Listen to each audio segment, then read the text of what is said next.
राष्ट्र सर्वप्रथम की बात कार्यक्रम में आप सभी राष्ट्रवासियों का हार्दिक स्वागत है। दिल्ली की मुख्यमंत्री रेखा गुप्ता ने प्रेस वार्ता में घोषणा की कि सरकार 24 से 26 मार्च के बीच दिल्ली का बजट 2025-26 पेश करेगी। उन्होंने कहा कि यह विकसित दिल्ली बजट होगा, जिसमें समाज के सभी वर्गों के सुझावों को शामिल किया जाएगा। इस अवसर पर मुख्यमंत्री ने बजट में महिलाओं के लिए वित्तीय सहायता, प्रदूषण नियंत्रण, गरीबों के लिए सस्ता व स्वस्थ भोजन, बुजुर्गों के लिए स्वास्थ्य सुविधाएं और यमुना नदी की सफाई जैसे वादों को पूरा करने पर जोर दिया। विशेष रूप से दिल्ली का जो बजट है, विकसित दिल्ली का बजट 2025-26, जिसे हम 24 मार्च से 26 मार्च के बीच में प्रस्तुत करने की तैयारी कर रहे हैं, उसके विषय में है।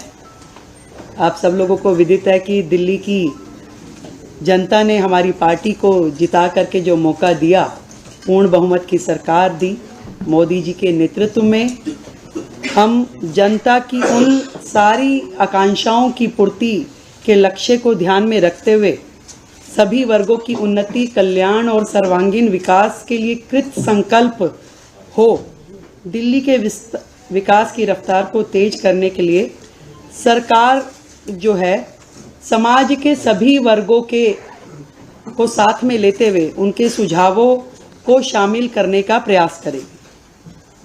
ये बजट विकसित दिल्ली बजट है और इसमें जनता के प्रत्येक वर्ग के सुझाव शामिल हो।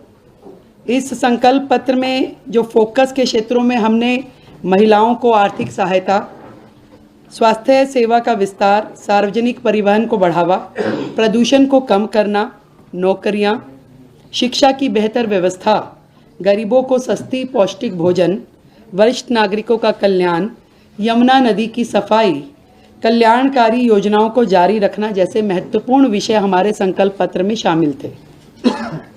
और इसी दिशा में दिल्ली की जनता की प्राथमिकताओं का संज्ञान लेना और उसको लेते हुए बजट की रूपरेखा को तैयार करना इस समय हमारा ध्येय है। और सभी विभागों के अफसरों को निर्देश दे दिए गए हैं कि जनता की, दिल्ली के लोगों की भागीदारी जो है बढ़ाने के लिए सभी हितधारकों के सुझाव इसमें लिए जाए और उनके सुझावों को बजट में शामिल किया जाए। इस निमित्त दिल्ली सरकार की ओर से एक वेबसाइट, ईमेल आईडी विकसित दिल्ली बजट -25@delhi.gov.in और एक WhatsApp number 9999962025 WhatsApp number, email ID हमने जारी की है, जिसमें लिखित में दिल्ली का कोई भी व्यक्ति अपने सुझाव दे सकता है। इसके अलावा जो अलग अलग वर्ग दिल्ली में हैं, जितने महिला संगठन हैं, उन महिला संगठनों से संवाद करने के लिए हमने 5 मार्च को इसी विधानसभा परिसर में दिल्ली के अलग अलग कोने से महिला संगठनों को आमंत्रित किया है, ताकि उनके सुझाव विकसित दिल्ली बजट में शामिल हो सके। 6 तारीख को दिल्ली के व्यापारिक औद्योगिक संगठन इसी विधानसभा परिसर में हम आमंत्रित कर रहे हैं कि वो अपने लिखित में सुझावों के साथ आएं और हमें वो दें। हम सबका प्रयास रहेगा कि दिल्ली का ये बजट जनता का बजट होगा और इसमें उनके हित से जुड़े हुए प्रत्येक एस्पेक्ट को हम कवर करें, उनके सुझावों पे हम अमल करें। अगले जो समय आने वाला है, इसमें पूरा का पूरा मंत्रिमंडल और सभी विधायकगण जनता के बीच, जनता के पास जाकर के उनके सुझावों को ग्रहण करेंगे। छत्तीसगढ़ के मुख्यमंत्री विष्णुदेव साय ने प्रेस वार्ता में वर्ष 2025-26 के आम बजट की जानकारी साझा की। उन्होंने इसे छत्तीसगढ़ के उज्जवल भविष्य का बजट बताते हुए कहा कि यह सभी वर्गों को नई ऊंचाइयों तक ले जाने वाला बजट है। मुख्यमंत्री ने इसे ऐतिहासिक बताते हुए कहा कि इस साल की बजट थीम प्रगति रखी गई है।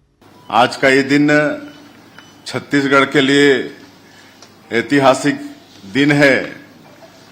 आज वर्ष 2025-26 का आम बजट विधानसभा में हमारे सरकार के विद्वान वित्त मंत्री श्री ओपी चौधरी जी ने प्रस्तुत किया है और इस अवसर पर मैं छत्तीसगढ़ की 3 करोड़ जनता का भी अभिनंदन करता हूं, स्वागत करता हूं, नमन करता हूं।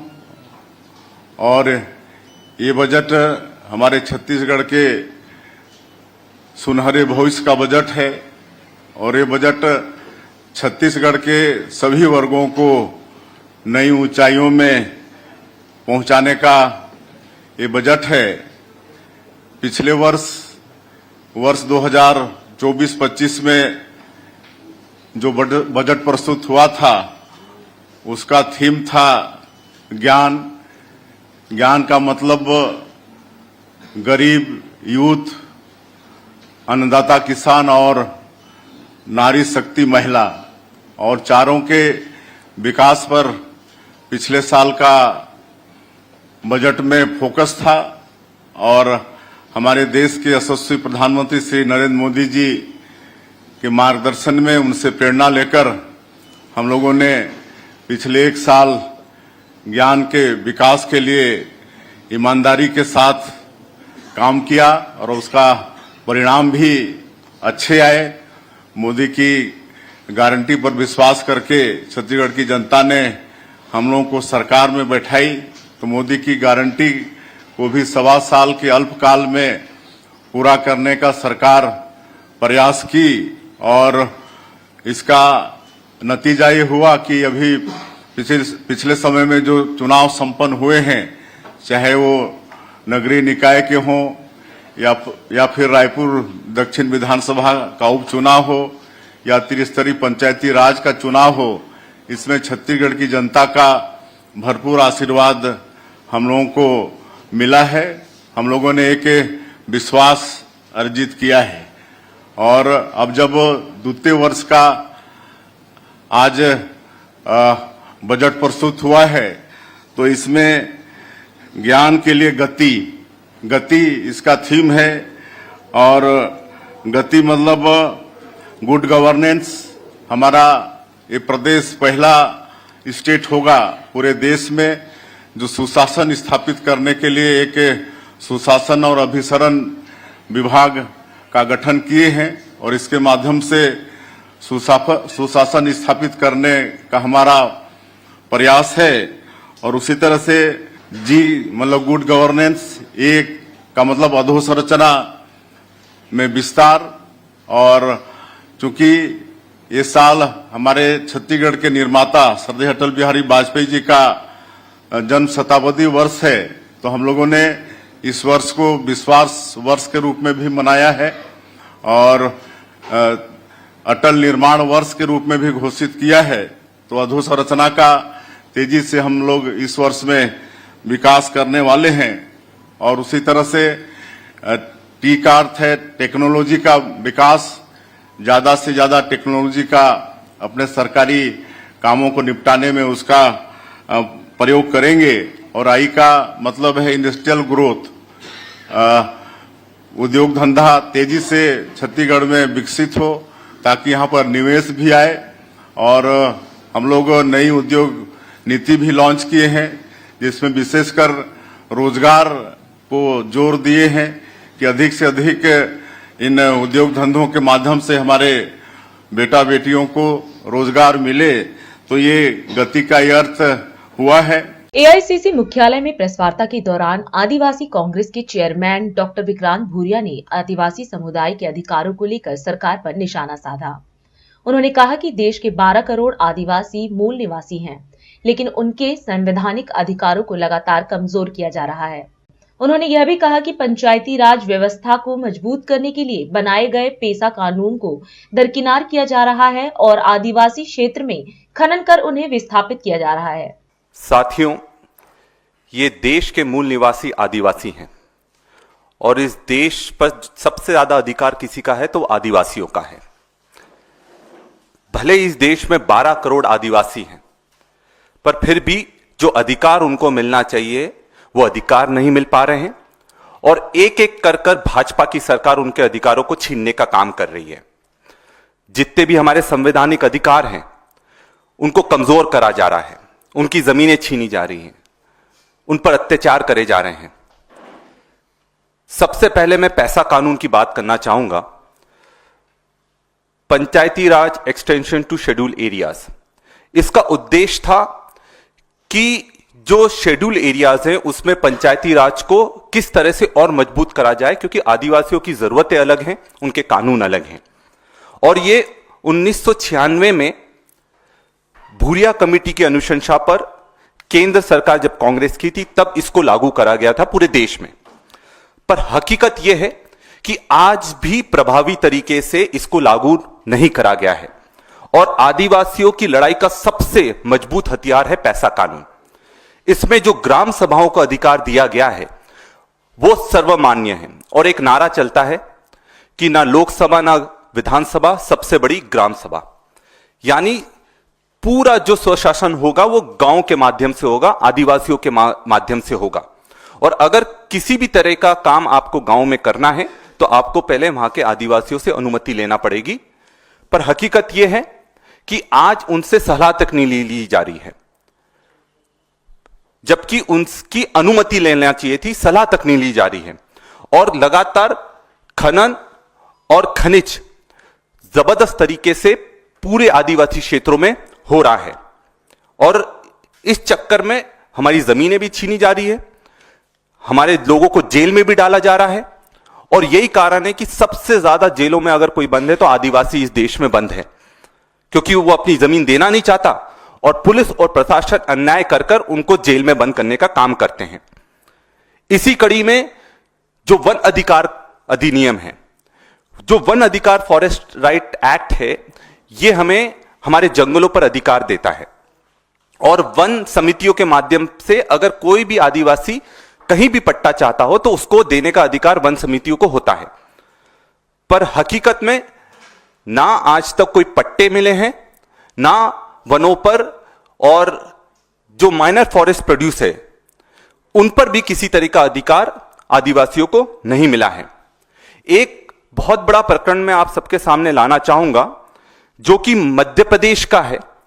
उस मध्य प्रदेश में 40% वनों का निजीकरण करने जा रही है सरकार, और मध्य प्रदेश का फॉरेस्ट एरिया बहुत बड़ा है, और यह कहकर कर रहे हैं कि ये जो जंगल है ये खराब हो गए हैं तो इनके डेवलपमेंट के लिए हम निजी कंपनियों को वो जंगल दे देंगे ताकि वो उसका विकास कर सके। पर उसमें सबसे बड़ी बात जो छुपाई जा रही है, ये जो क्षेत्र है यहां पर आदिवासी बसता है, या तो उसके चरागाह है या उसकी खेती बाड़ी है, तो उनको वहां से हटाने की पूरी तैयारी मध्य प्रदेश सरकार ने कर ली है। और इसका जबरदस्त विरोध जमीन पर हो रहा है, और पहले भी ये कोशिश कर रहे थे, 2021 में भी उन्होंने कोशिश करी थी कि ये 40% वनों को निजी कंपनियों को दे दे, पर उस समय भी विरोध हुआ था। अभी वापस कोशिश करी तो अभी वापस विरोध मध्य प्रदेश में शुरू हो गया है। तो हमारा ये कहना है कि हमारा अस्तित्व की लड़ाई है। अगर हमारी जमीन है तो उसका अधिकार हमको मिलना चाहिए। हमारी भाषा को, गोंडी भाषा को 8वीं अनुसूची में शामिल किया जाना चाहिए, और 9 अगस्त को सार्वजनिक अवकाश मिलना चाहिए। यही मैं आपके सामने अपनी बात रखना चाहता था। अभी समय है एक ब्रेक का, हम चलते हैं ब्रेक पर, आप कहीं जाए नहीं, छोटा सा break. Shreya Furnishing, a unit of Nirmals, wishes you a happy Holi, celebrating the festival of colors with our exclusive home collection featuring premium upholstered fabric, vibrant designer curtains, prismatic home and office decor, carpet and sofa covers, all at unbeatable prices. Visit our website shreyafurnishing.com or our exclusive showroom 1/88 WHS Timber Market, Kirti Nagar, New Delhi 15. Kamal Buildertech Private Limited wishes you a happy Holi, fulfilling promises with excellence. With our professional team and years of experience in delivering successful projects, we guarantee you peace of mind and top quality work at an affordable price.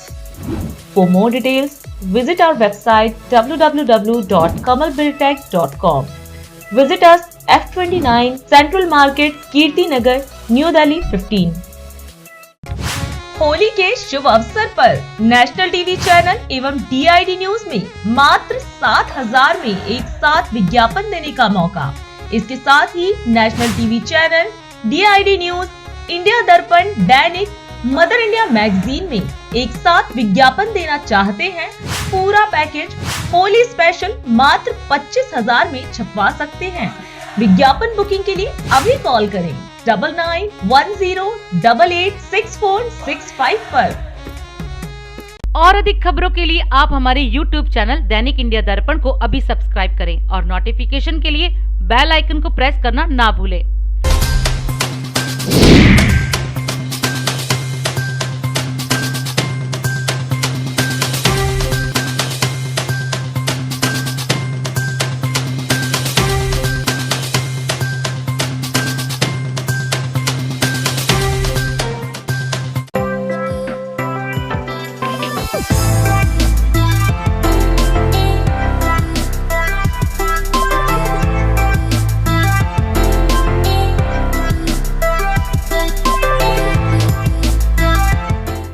राष्ट्र सर्वप्रथम की बात कार्यक्रम में break के बाद एक बार फिर आप सभी राष्ट्रवासियों का स्वागत है।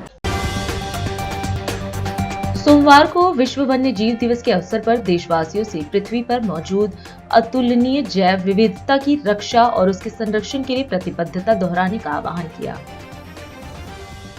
कांग्रेस ने अपने प्रवक्ता शमा मोहम्मद को भारतीय क्रिकेट टीम के कप्तान रोहित शर्मा के बारे में की गई आपत्तिजनक टिप्पणी को लेकर फटकार लगाई और उन्हें अपना संबंधित सोशल मीडिया पोस्ट हटाने तथा भविष्य में सावधानी बरतने का निर्देश दिया। केंद्रीय शिक्षा मंत्री धर्मेंद्र प्रधान ने कहा कि नई शिक्षा नीति 2020 किसी भी राज्य पर हिंदी को लागू नहीं करती है। मुख्यमंत्री रेखा गुप्ता ने घोषणा की कि सरकार 24 से 26 मार्च के बीच दिल्ली का बजट पेश करने की योजना बना रही है। भारतीय क्रिकेट कप्तान रोहित शर्मा की शमा मोहम्मद की तीखी आलोचना पर विवाद के बीच कांग्रेस ने उनकी टिप्पणी से खुद को अलग कर लिया। बाराबंकी जिले के रामनगर क्षेत्र में एक मोटरसाइकिल के बेकाबू होकर पेड़ से टकरा जाने से उस पर सवार 2 युवकों की मौके पर ही मौत हो गई। प्रधानमंत्री नरेंद्र मोदी अपने गृह राज्य गुजरात की 3 दिवसीय यात्रा पर हैं। मुख्यमंत्री योगी आदित्यनाथ राज्य की सुरक्षा और व्यवस्था को लेकर जुटे हुए हैं। मुख्यमंत्री ने अधिकारियों को कहा कि राज्य में जितने भी एक्सप्रेसवे और हाईवे हैं, वहां किनारों पर शराब की दुकानें नहीं होंगी। तिरुमाला तिरुपति देवस्थानम ट्रस्ट बोर्ड के अध्यक्ष BR नायडू द्वारा केंद्र से तिरुमाला को उड़ान निषिद्ध क्षेत्र घोषित करने का अनुरोध किए जाने के बाद केंद्रीय मंत्री के राम मोहन नायडू ने कहा कि वह संबंधित अधिकारियों के साथ बातचीत कर रहे हैं ताकि यह सुनिश्चित किया जा सके कि उड़ानें वैकल्पिक मार्गों से गुजरें। रमजान, ईद और होली को देखते हुए उत्तर प्रदेश में सुरक्षा व्यवस्था को मजबूत किया गया है। जयपुर में केंद्रीय आवासन और शहरी कार्य मंत्री मनोहर लाल खट्टर की उपस्थिति में भारत सरकार द्वारा आयोजित 12वीं अंतर्राष्ट्रीय उच्च स्तरीय संगोष्ठी का उद्घाटन किया गया। इस अवसर पर शहरी इंफ्रास्ट्रक्चर, नवीनतम तकनीकों और स्थायी शहरी विकास मॉडल पर केंद्रित विशेष प्रदर्शनी का अवलोकन किया गया। कार्यक्रम को संबोधित करते हुए मुख्यमंत्री ने कहा कि यह मंच सर्कुलर सोसाइटी की दिशा में अहम कदम उठा रहा है। उन्होंने जलवायु परिवर्तन, प्रदूषण और संसाधनों की कमी को बड़ी चुनौती बताते हुए इनके समाधान के लिए नवीनतम दृष्टिकोण अपनाने की आवश्यकता पर जोर दिया। यह मंच पर्यावरण संरक्षण के लिए सर्कुलर सोसाइटी की दिशा में ठोस कदम उठा रहा है। वे न केवल राजस्थान या भारत के लिए बल्कि पूरे क्षेत्र के लिए अत्यंत महत्वपूर्ण है। वर्तमान समय में हमारी पृथ्वी के सामने सबसे बड़ी चुनौती जलवायु परिवर्तन, प्रदूषण और संसाधनों की कमी है।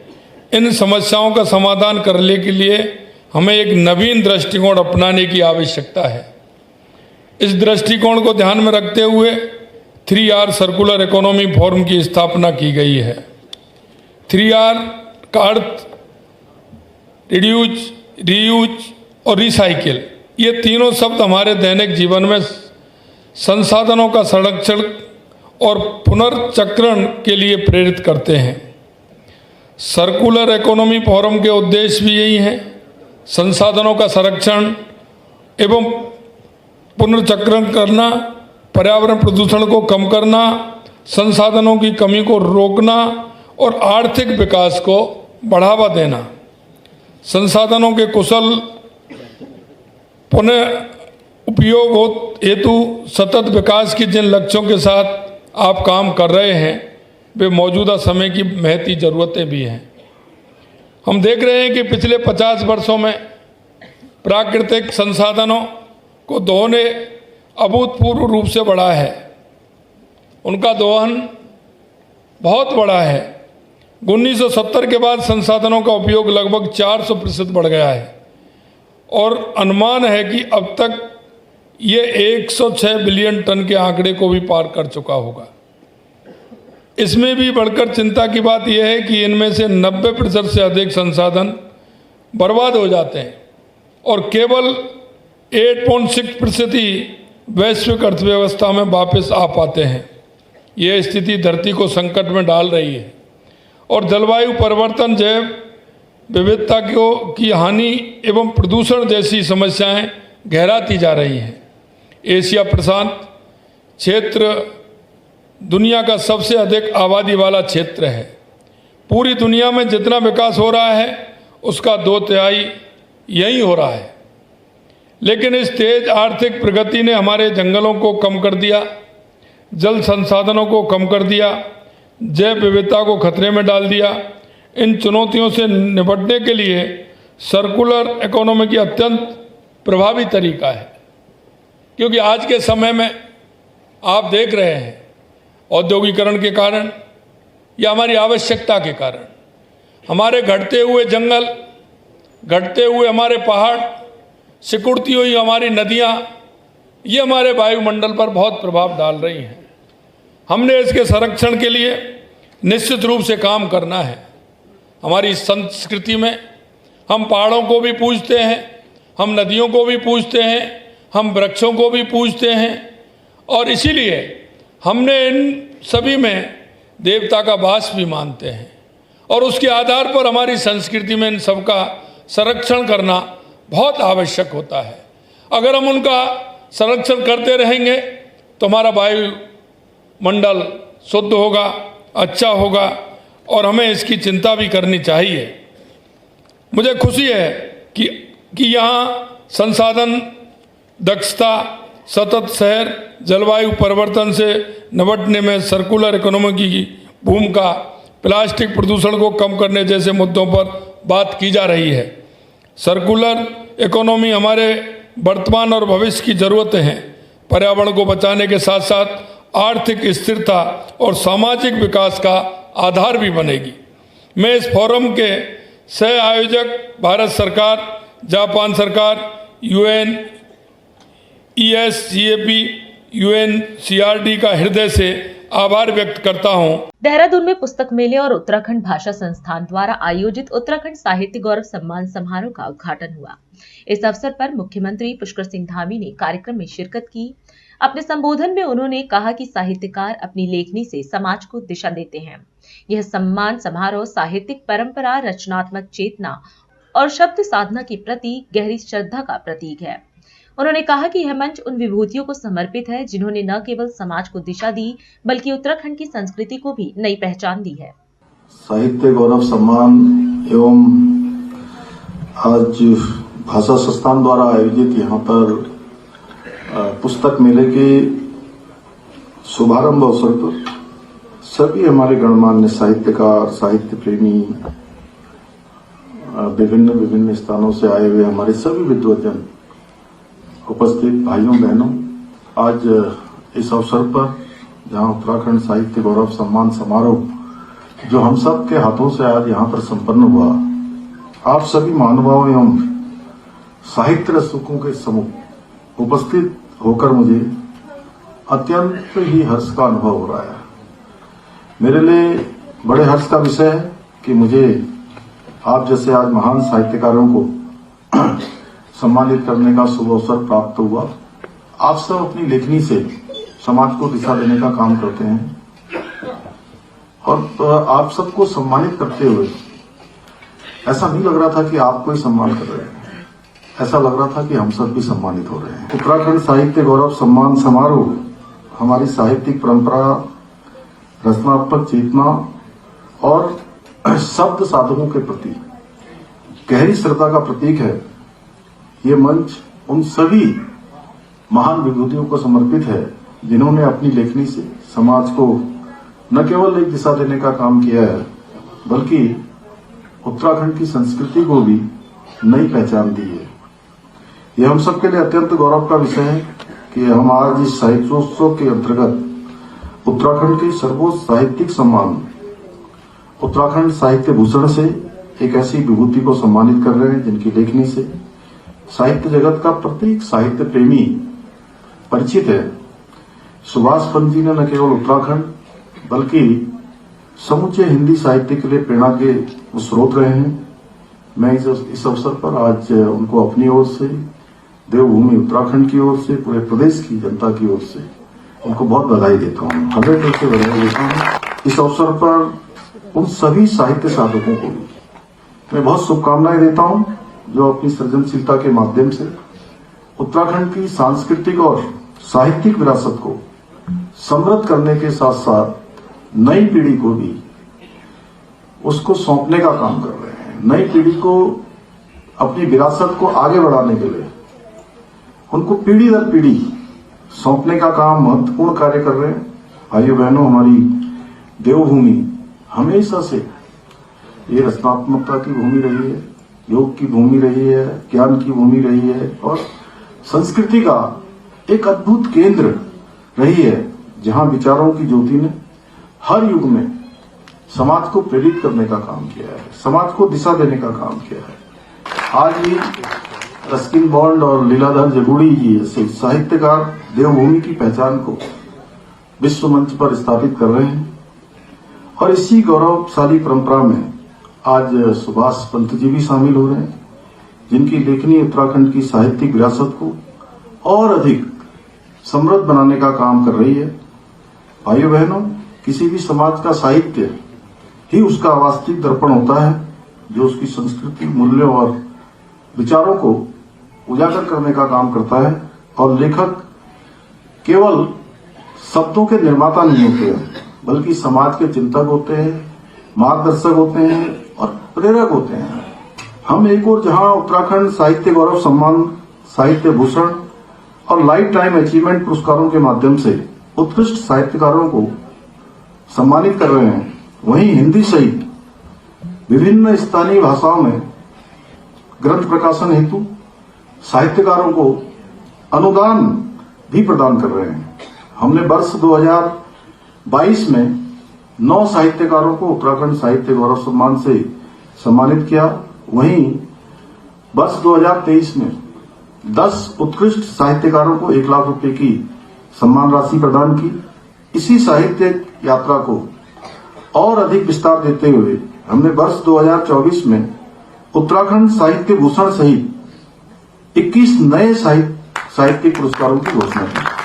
और अधिक खबरों के लिए आप हमारे YouTube चैनल दैनिक इंडिया दर्पण को अभी सब्सक्राइब करें और नोटिफिकेशन के लिए बेल आइकन को प्रेस करना ना भूलें।